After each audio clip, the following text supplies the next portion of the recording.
आपका स्वागत है। आपके साथ मैं दीपिका सिंह। खबरों की शुरुआत करते हैं बड़ी खबर के साथ। इस वक्त की बड़ी खबर बता दें, जहां उत्तर प्रदेश के तमाम बड़े नेताओं की आज बैठक होने जा रही है। अमित शाह के घर पे बैठक होगी। आपको बता दें कि तमाम विचार मंथन किया जाएगा। लोकसभा चुनाव से पहले जिस तरीके से विचार मंथन होगा, रणनीति बनेगी। दिल्ली में बीजेपी के तमाम बड़े नेताओं की ये बैठक है। जेपी नड्डा की अध्यक्षता में ये बैठक होगी, जिसमें सभी राज्यों के चुनाव प्रभारी शामिल हो गए हैं। इसके अलावा आपको बता दें कि सीएम योगी आदित्यनाथ के साथ ही 2 डेप्यूटी सीएम भी इस बैठक में शामिल होंगे। तो बीजेपी की बड़ी बैठक।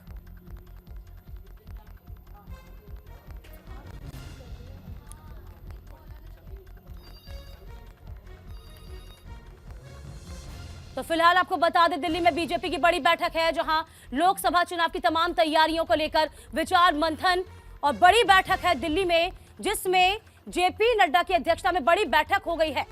देखिए, तमाम तैयारियों पर विचार मंथन हुआ। सभी राज्यों के चुनाव प्रभारी इसमें शामिल हुए।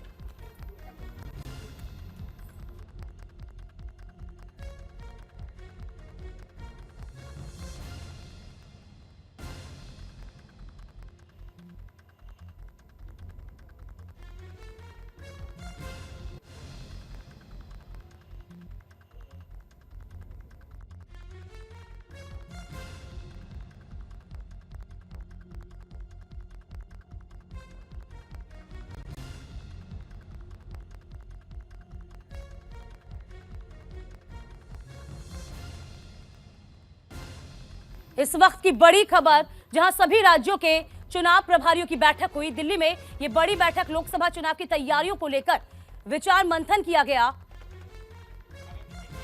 जेपी नड्डा की अध्यक्षता में बड़ी बैठक। देखिए, चुनाव नजदीक हैं और किस तरीके से बीजेपी का उद्देश्य यही रहता है कि ब्लॉक स्तर तक के तमाम कार्यकर्ताओं को मजबूत किया जाना चाहिए। तो फिलहाल आपको बता दें, लोकसभा चुनाव की तमाम तैयारियों को लेकर विचार मंथन और इसी के मद्देनजर एक बड़ी बैठक आयोजित की गई है, प्रभारियों की बैठक। तो सभी राज्यों के चुनाव प्रभारी इस बैठक में शामिल हुए। देखिए, सिलसिलेवार तरीके से बीजेपी में बैठकों का दौर शुरू हो गया है। लोकसभा चुनाव नजदीक है और इसी के मद्देनजर ये बैठकें काफी महत्वपूर्ण हैं।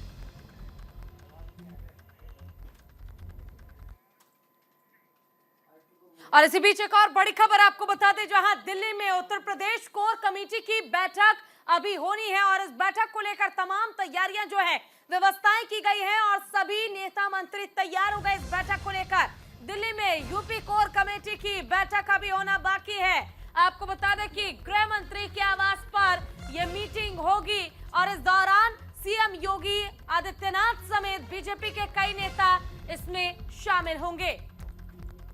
लोकसभा और एमएलसी चुनाव को लेकर मंथन होगा। बैठक लगातार चल रही है। तो बैठक जो है वो शुरू हो चुकी है और बैठक लगातार चल रही है। गृह मंत्री के आवास पर यह मीटिंग चल रही है, जिसमें सीएम योगी आदित्यनाथ शामिल हुए हैं। बीजेपी के कई नेता इसमें शामिल हुए हैं। सीएम योगी समेत कई नेता शामिल हुए। लोकसभा और एमएलसी चुनाव को लेकर मंथन लगातार जारी है। तो यूपी के राजनीतिक समीकरणों पर चर्चा की जानी है। ये बड़ी बैठक है। इसमें आपको बता दें कि सीएम योगी आदित्यनाथ इसमें शामिल हुए हैं। इसी के साथ CM, deputy CM Brajesh Pathak, deputy CM Keshav Prasad Maurya के अलावा तमाम बड़े नेता इसमें शामिल हो रहे हैं। संगठन महासचिव बीएल संतोष भी शामिल हैं।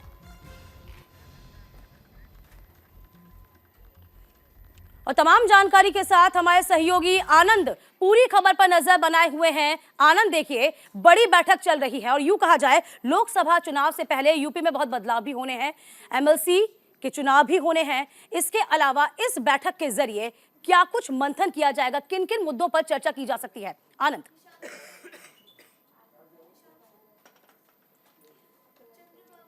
बिल्कुल, अगर बात की जाए लोकसभा चुनाव को लेकर तो बीजेपी की 2 बड़ी बैठक हुई, 2 अलग अलग नेताओं के घर पे हुई। पहली खुद अचल यानी अमित शाह के घर पे हुई, जहां उत्तर प्रदेश कोर की बैठक हुई। और अगर बात की जाए उसके साथ साथ मुख्यालय में तमाम प्रदेश के प्रभारी और सह प्रभारियों को बुलाया गया था, जिसका मकसद ये था। मुख्यालय में तमाम प्रदेश के प्रभारी और सह प्रभारियों को बुलाया गया था, जिसका मकसद ये था कि जो तमाम पॉलिसीज हैं सरकार की उनको सड़क पर उतारा जा सके, हर एक व्यक्ति तक उनको पहुंचाया जा सके, जिसके चलते विकसित भारत संकल्प यात्रा देश भर में दौड़ाई गई थी, जहां हर एक व्यक्ति तक छूने को उसको मकसद दिया गया था। और इस बैठक की अगर बात की जाए, प्रभारी और सह प्रभारी की बैठक में आज जेपी नड्डा जो कि इसकी अध्यक्षता कर रहे थे, उन्होंने अपने तमाम प्रभारी को ये जिम्मेदारी दी गई है कि आपको लाभार्थी सम्मेलन अपनी ग्रास रूट लेवल यानी एक एक व्यक्ति तक पहुंचाना है, जिसने भी मोदी सरकार पिछले 10 साल से तमाम योजनाओं का बेनिफिट उठाया, चाहे उज्ज्वला योजना हो, चाहे प्रधानमंत्री घर का योजना हो, उसके साथ साथ जो लोन की व्यवस्था थी, तमाम चीज़ों को जो सरकार ने 10 साल तक डिलीवर किया है, उस पर अब इन प्रभारी और सह प्रभारी की जिम्मेदारी होगी कि आपको हर एक व्यक्ति को बताना है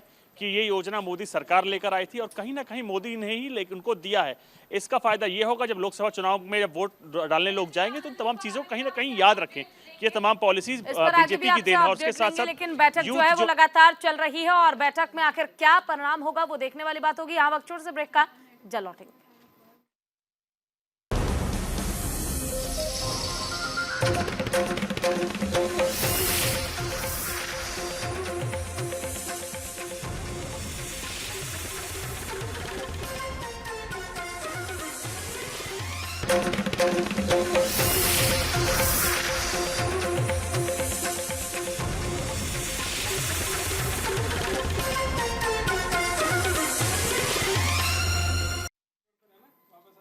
स्वागत है आपका ब्रेक के बाद। देखिए, आज बड़ी बैठक इस वक्त चल रही है।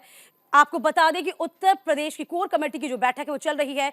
इस बैठक में कई अहम फैसले भी लिए जा सकते हैं, जिस पर लगातार नजर बनाए हुए हैं। देखिए, हर मायने में ये बैठक बहुत खास हो जाती है, क्योंकि देखिए लोकसभा चुनाव चूंकि नजदीक हैं, लोकसभा चुनाव से पहले उत्तर प्रदेश में एमएलसी के चुनाव भी होने हैं, मंत्रिमंडल का गठन भी होना है। इसी के मद्देनजर ये जो बैठक है बेहद खास मानी जा रही है। तमाम जानकारी के साथ हमारे सहयोगी आनंद भी हमारे साथ लगातार जुड़े हुए हैं। आनंद, क्या आप तक आवाज पहुंच पा रही है?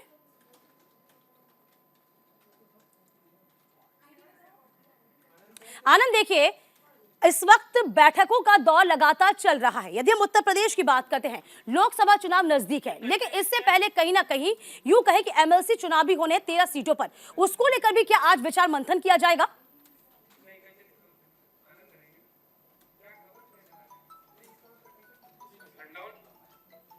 जी बिल्कुल, अगर बात की जाए लोकसभा चुनाव को लेकर बीजेपी हर संभव कोशिश कर रही है कि जब तक लोकसभा चुनाव आए तो वो अपनी पूरी तैयारियां कर ले। आज ही मुख्यालय में प्रभारी और सह प्रभारियों की बैठक हुई, जहां तमाम पॉलिसीज के लिए ये जिम्मेदारी दी गई उनको, जैसे कि लाभार्थी सम्मेलन।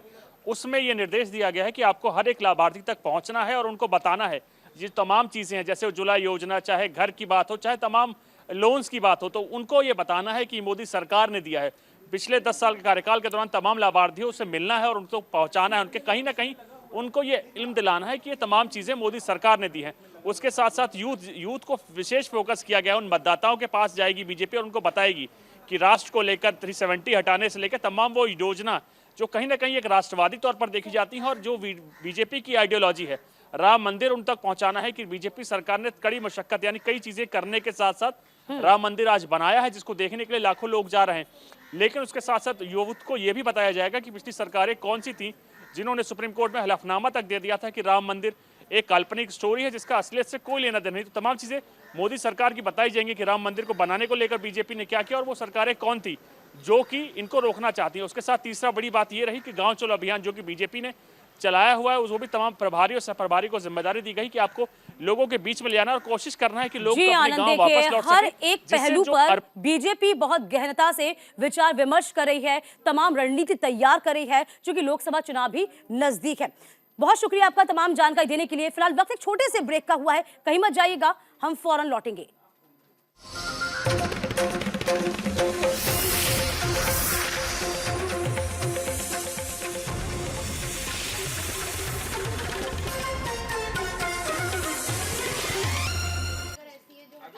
और ब्रेक के बाद एक बार फिर से स्वागत है आप सभी का। इस वक्त की बड़ी खबर आपको बता दें असम से, जहां पर मुस्लिम विवाह अधिनियम को निरस्त कर दिया गया है। खुद मुख्यमंत्री हेमंत शर्मा बिस्वा की ओर से एक्स पर ट्वीट करके इस बात की जानकारी दी गई है और उन्होंने साफ तौर पर कहा है कि मुस्लिम विवाह अधिनियम को निरस्त किया जाता है।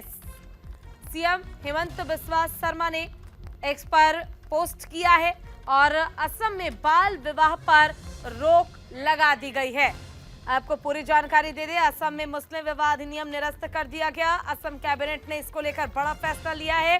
असम के सीएम हेमंत बिस्वा शर्मा का ट्वीट सामने आया। बाल विवाह पर रोक लगाने की दिशा में बड़ा कदम।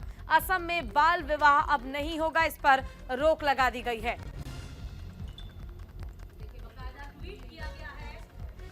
बिस्वा शर्मा ने असम कैबिनेट ने बड़ा और खास फैसला लिया है।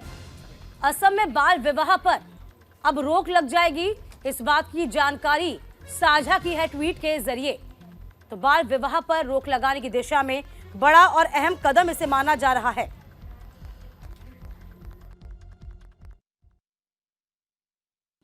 आप असम आया, लासित बरफुकन का समाधि में नहीं गया। आपने असम आया, भूपेन हजारिका का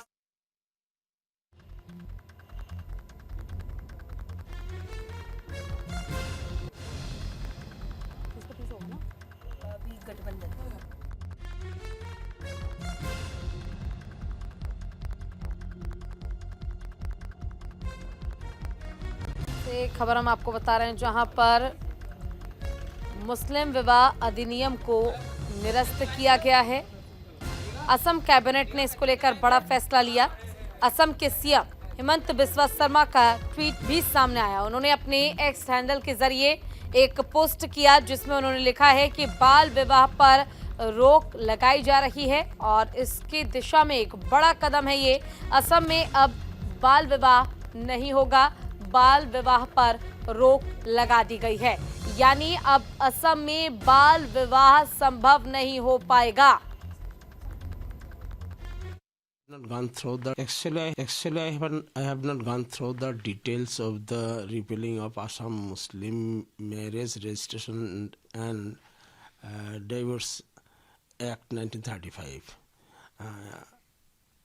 Overall, it is a discriminatory decision of the cabinet of Assam, because the government was talking about the UCC and banning of polygamy, but government is now ahead of parliamentary election.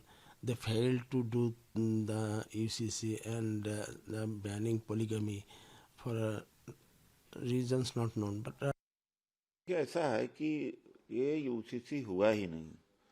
अब 28 राज्य, 8 केंद्र शासित प्रदेश और सबकी अपनी अपनी UCC होगी। केंद्र सरकार क्यों नहीं ले आती? उत्तराखंड करता है पार्ट में, फिर असम में। तो केंद्र सरकार इस का एक कार्य है, ये सिविल को यूनिफॉर्म सिविल कोड है कि अनयूनिफॉर्म सिविल कोड है। और इस बीच खबर आपको बता दें, कांग्रेस और आम आदमी के बीच सीट शेयरिंग के फॉर्मूले पर विचार हो गया। यानी कि वो डील जिस पर कई विचार किए जा रहे थे, वो डील जो है अब पक्की हो चुकी है। इस बीच बड़ी खबर आपको बता रहे हैं, अब 5 ऐसे राज्य हैं जिस पर डील जो है वो फाइनल हो चुकी है। तो बड़ी खबर इस वक्त की,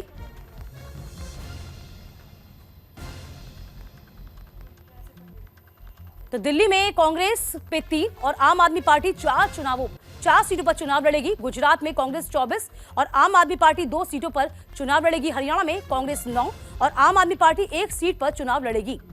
ठीक इसी तरीके से हरियाणा के कुरुक्षेत्र से आम आदमी पार्टी चुनाव लड़ेगी।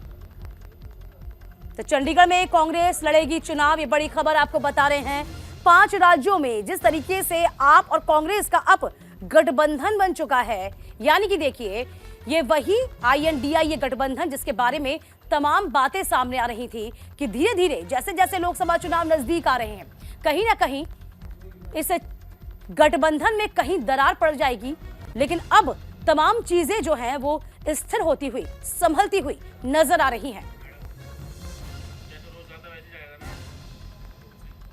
तो फिलहाल ये बड़ी खबर आपको बता रहे हैं, लोकसभा चुनाव पर आम आदमी पार्टी कांग्रेस में सीट शेयरिंग पर बात बन चुकी है।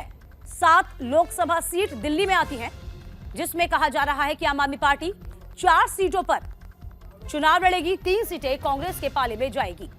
ठीक इसी तरीके से गुजरात में, भावनगर में भरूच में आम आदमी पार्टी चुनाव लड़ेगी 5 राज्यों पे। अब आप और कांग्रेस का गठबंधन हो चुका है। देखिए,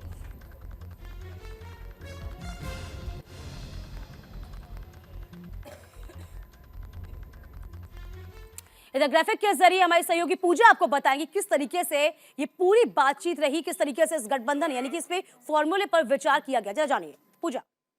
बिल्कुल, तो देखिए ग्राफिक्स के जरिए हम आपको बता रहे हैं, आप कांग्रेस का जो गठबंधन इसको लेकर प्रेस कॉन्फ्रेंस की गई, क्या महत्वपूर्ण चीजें हैं। कांग्रेस ने फिलहाल ये तय किया है कि हरियाणा के कुरुक्षेत्र से आम आदमी पार्टी चुनाव लड़ेगी और इसी के साथ चंडीगढ़ में कांग्रेस ही चुनाव लड़ने की तैयारी में है। दिल्ली में कांग्रेस 3 और आम आदमी पार्टी 4 सीटों पर चुनाव लड़ने के लिए तैयार है। गुजरात पे आ जाते हैं। गुजरात में कांग्रेस 24 सीटों पर लड़ेगी और आम आदमी पार्टी 2 पर, यानी कि 26 लोकसभा सीटों में से 24 पर कांग्रेस, 2 पर आम आदमी पार्टी चुनाव लड़ेगी। हरियाणा में कांग्रेस 9 और आम आदमी पार्टी 1 सीट पर चुनाव लड़ेगी, यानी कि 10 में से कांग्रेस के पाले में 9 और आम आदमी पार्टी के पाले में 1। हरियाणा में कुरुक्षेत्र से आम आदमी पार्टी चुनाव लड़ेगी, यही 1 सीट होगी जो आम आदमी पार्टी को मिलेगी। चंडीगढ़ में कांग्रेस चुनाव लड़ेगी। गोवा में 2 सीटें हैं, दोनों ही सीटों पर कांग्रेस ही चुनाव लड़ेगी। गुजरात में भावनगर और भरूच में आम आदमी पार्टी चुनाव लड़ेगी। पंजाब में अलग अलग चुनाव लड़ेगी आम आदमी पार्टी और कांग्रेस, यानी कि जो पंजाब को लेकर गहमा गहमी थी, जो बातचीत थी, वो अब भी बरकरार है। आम आदमी पार्टी ही पंजाब में अलग से चुनाव लड़ेगी और कांग्रेस अपना अलग चुनाव लड़ेगी। यहां किसी तरह का कोई गठबंधन नहीं होगा। देखिए, इसी के साथ आपको बता दें, तमाम सहयोगी मेरे साथ जुड़े हुए हैं। कंचन मेरे साथ बनी हुई है, भावना मेरे साथ बनी हुई है। इस पूरी खबर पर जानकारी लेते हैं। कंचन, देखिए किस तरीके से कहा जा रहा था गठबंधन में अब कांग्रेस के लिए अच्छी खबर आने लगी है, जो पिछले कई दिनों से लग रहा था कि सीट शेयरिंग के फॉर्मूले पर पेच फंस जाता है। कंचन। जी बिल्कुल, देखिए जिस तरीके से पिछले कुछ दिनों से चर्चाओं में था कि कहीं ना कहीं इंडिया गठबंधन में टूट पड़ रही है नीतीश कुमार के जाने के बाद अचानक से इन अफवाहों का आना। लेकिन जिस प्रकार से लगातार आम आदमी पार्टी की तरफ से बयानबाजी हो रही थी कि कांग्रेस राजी नहीं है और बातचीत जारी है, कहीं ना कहीं अरविंद केजरीवाल ने बीच में नाराजगी जताई थी और फिर तमाम भरूच में अचानक से अपनी सीटों का आम आदमी पार्टी की तरफ से ऐलान कर देना अपने उम्मीदवार का, तो कहीं ना कहीं अटकलें लगाई जा रही थी कि गठबंधन नीतीश कुमार के जाने के बाद एक टूट शुरुआत हो चुकी है। कहीं ना कहीं ममता बनर्जी ने भी ऐलान कर दिया था कि उनकी राज्य में सभी सीटों पर, लोकसभा की सीटों पर, पश्चिम बंगाल में तृणमूल कांग्रेस सारी सीटों पर अकेले चुनाव लड़ेगी। लेकिन हालांकि अब राहुल गांधी ने ये मोर्चा संभाला और इस पूरे मोर्चे पे अभी आपको बता दें 2 दिनों का ब्रेक लिया गया था। भारत जोड़ो न्याय यात्रा से राहुल गांधी ने तमाम इंडिया गठबंधन के सहयोगी दलों से बातचीत करी, उनकी नाराजगियों को जाना और अपने किन सीटों पे कांग्रेस कहा किस राज्य में मजबूत है, लगातार उस पर चर्चा करी, पार्टी के नेताओं से, वरिष्ठ नेताओं से चर्चा करी और फिर जाके ये निर्णय लिया गया। मैं आपको बता दूं, आज जिस तरीके से कांग्रेस पार्टी ने, आम आदमी पार्टी ने गोवा की 2 सीटें छोड़ी हैं, तो वहीं दूसरी तरफ कांग्रेस ने कुरुक्षेत्र आम आदमी पार्टी को दे दिया, जो कांग्रेस की एक बहुत बड़ी सीट हुआ करती थी। तो कहीं ना कहीं ये समन्वय बनता हुआ नजर आ रहा है कि किस प्रकार इंडिया गठबंधन दोबारा से मजबूती पकड़ रहा है और जो तमाम सहयोगी दल है वो एकजुट होते नजर आ रहे हैं। है कि किस तरह से अगर हम बात पंजाब की कर ले तो यहाँ पर जो ये गठबंधन बाकी जगह पर जो जोड़ी नजर आ रही है कांग्रेस और आम आदमी पार्टी की, वो जोड़ी पंजाब में नजर नहीं आएगी। पंजाब में अलग अलग चुनाव लड़ने का जो फैसला था, जो निर्णय था, वो ठीक वैसे ही बरकरार है पहले की तरह। जी देखिए, कांग्रेस और आम आदमी पार्टी दोनों के सूत्रों के हवाले से हमारे पास ये खबर है कि दोनों पार्टियों का ये मानना है कि यदि पंजाब में आम आदमी पार्टी और कांग्रेस अलायंस में चुनाव लड़ती है तो कहीं ना कहीं उसका जमीनी स्तर पर फायदा होगा बीजेपी को। सारे वोट जो जाएंगे वो बीजेपी की तरफ जाएंगे और इसका बहुत ही भारी नुकसान होगा आम आदमी पार्टी को, जो अभी वहाँ पे सत्ताधारी पार्टी है पंजाब में। तो कहीं ना कहीं उसको देखते हुए कि यदि कांग्रेस और आम आदमी पार्टी कहीं ना कहीं एक दूसरे के प्रत्याशी हैं और एक दूसरे को कहीं ना कहीं वहां पे एक कंपटीशन में है, तो भावना आपसे जानना चाहूंगी, देखिए जिस तरह से आम आदमी पार्टी का 4-3 का जो फॉर्मूला सेट हुआ है दिल्ली में 7 लोकसभा सीटों को लेकर, ऐसे में अब ये बात भी निकलकर सामने आ रही थी। सौरभ भारद्वाज ने कहा था कि अगर ये गठबंधन हुआ तो वो दिन दूर नहीं जब केजरीवाल को जेल जाना पड़ सकता है। जी, पिछले 2 दिनों से बात की जाए तो कहीं ना कहीं आम आदमी पार्टी लगातार यही आरोप लगाती हुई नजर आ रही है कि उनको धमकियां मिल रही हैं कि गठबंधन होता है तो दिल्ली के मुख्यमंत्री अरविंद केजरीवाल को सीबीआई का नोटिस, सीआरपीसी 41A का नोटिस देकर गिरफ्तार कर लिया जाएगा। लेकिन उन्होंने साथ साथ ये भी कहा कि ये एक पूरा भाजपा का षड्यंत्र है, क्योंकि भाजपा जब से इंडिया गठबंधन की बात शुरू हुई है तब से जो कहीं ना कहीं भाजपा बौखलाई हुई है और भाजपा को अपनी हार जो है वो दिख रही है, इसलिए भाजपा इस तरीके का कदम उठा रही है। देखा जाए तो अगर पूरी चर्चा में अगर देखा जाए तो आम आदमी पार्टी लगातार जो है भाजपा के ऊपर निशाना साधती हुई नजर आ रही है, लेकिन उन्होंने साफ कहा है कि ये गठबंधन जरूर होएगा और वो गठबंधन आज हो भी गया है, सीटों का ऐलान हो भी गया है दोनों ही तरफ से। बिल्कुल, देखिए गठबंधन के लिए कहा जा रहा था, यूं गया सत्ताधारी दल भी कहीं ना कहीं चुटकी ले रहा था कि आखिरकार कैसे धीरे धीरे कांग्रेस की बात तमाम राज्यों में नहीं बन पा रही है। कंचा, देखिए आपसे जानना चाहेंगे, हम पिछले कई दिनों से नजर डालते हैं तो कुल मिलाकर देखा जाए भावना तो राहुल गांधी ने बहुत मेहनत की है, लगातार फोन पे बातचीत की है, इस बीच प्रियंका गांधी भी लगातार यूपी में सक्रिय नजर आई, तो अब ऐसा लग रहा है कि जो बिखरता हुआ गठबंधन था वो अब थम रहा है, वो अब बाइंड हो रहा है। जी, लगातार बैठकें जरूर हुई हैं और उन बैठकों के दौर में देखा जाए तो कहीं ना कहीं कुछ भी निष्कर्ष निकलता हुआ नजर नहीं आ रहा था। लेकिन और ये बीच बीच में अटकलें भी लगाई जा रही थी, क्योंकि कितनी और बाकी राज्यों की बात की जाए तो उन राज्यों में कांग्रेस के साथ कहीं भी गठबंधन बनता हुआ नजर नहीं आ रहा था और दिल्ली में भी जो सीट शेयरिंग को लेकर था लगातार असमंजस बना हुआ था, क्योंकि किसी भी तरीके का औपचारिक ऐलान सामने नहीं आ रहा था, जो कि ये दर्शाता था कि कहीं ना कहीं गठबंधन में जो है दरार पड़ सकती है। बिल्कुल, देखिए अब कहीं ना कहीं ये लग रहा है कि जो महागठबंधन था, INDIE गठबंधन का जिक्र लगातार चुटकी यहाँ पर यूं कह सत्ता पक्ष रही थी कि कहीं भी बात नहीं बन पा रही है, लेकिन अब कुछ बैलेंस, कुछ बेस यहाँ पर आता हुआ नजर जरूर आ रहा है। फिलहाल वक्त एक छोटे से ब्रेक का हुआ है, फौरन लौटेंगे कुछ और खास खबरों के साथ, आप बने रहिएगा।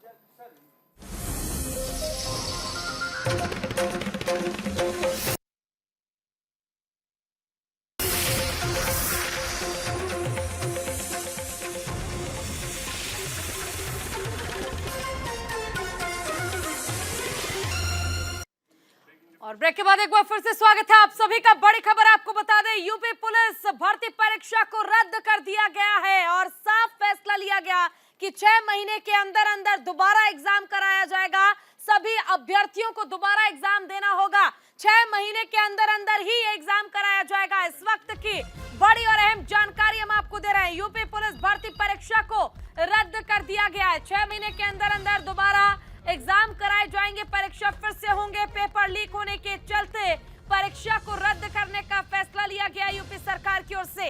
दोषियों पर कड़ी से कड़ी जो कार्रवाई है वो की जाएगी। आपने देखा होगा कि एग्जाम के दौरान किस तरह से जो सॉल्वर गैंग थे उसके कई सदस्यों को गिरफ्तार किया गया था और उसके बाद इस मामले में लगातार मांग की जा रही थी कि फिर से एग्जाम होने चाहिए, पेपर फिर से होने चाहिए। और यूपी सरकार ने बड़ा फैसला लिया, योगी सरकार का बड़ा ऐलान, जिसमें उन्होंने साफ तौर पर कहा है कि जो पुलिस भर्ती एग्जाम आपने दिए थे उसे फिर से 6 महीने के अंदर अंदर दोबारा आयोजित कराया जाएगा। देखिए बहुत खास खबर इसलिए है क्योंकि साफ तौर पर 17 और 18 फरवरी को ये यूपी पुलिस कांस्टेबल की परीक्षा हुई थी। 60,000 अभ्यर्थियों ने इसमें हिस्सा लिया था, कड़ी मेहनत की थी, लेकिन जब वो परीक्षा देते हैं उसके बाद मालूम पड़ता है कि वह पेपर ही लीक हो जाता है। हालांकि सीएम योगी आदित्यनाथ ने इस पर कड़ा एक्शन उस वक्त लिया था, कहा था कि इस पर जांच कमेटी का गठन किया जाएगा। और देखिए आज ऐसा हुआ भी। रोष में है योगी आदित्यनाथ, उन्होंने कहा है किसी भी सूरत हाल में नहीं बख्शा जाएगा तमाम आरोपियों को।